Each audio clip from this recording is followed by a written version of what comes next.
Сәлеметсіздер ме, құрметті көрермендер? Мен доктор Raghavendra Kosgi, микроскопиялық андрология, урология және сексуалдық медицина бойынша кеңесші маманымын. Hyderabad қаласындағы Аполло ауруханасынан Jubilee Hills. Енді мен сіздерге ерлер бедеулігін бағалау үшін қашан гормондық тексеру қажет болатынын түсіндіріп беремін. Гормондық тексерулер әр адамға міндетті түрде қажет емес, әдетте олар тағайындалмайды.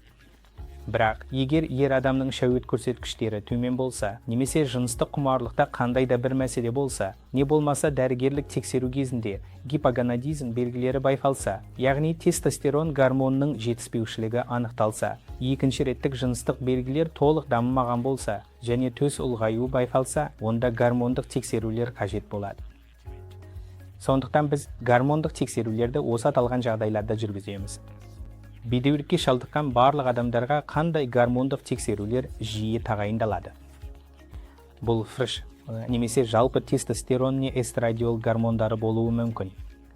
Кейбір адамдарда пролактинді тексерілуі мүмкін, бірақ біз әдетте пролактинді тұрақты түрде ұсынбаймыз. Эстрогенді де, әсіресе семіздікке шалдыққан науқастарға тексеруді ұсынамыз. Бұл ерлі зайыптылар болған кезде бізге қажет жалпы гормондар.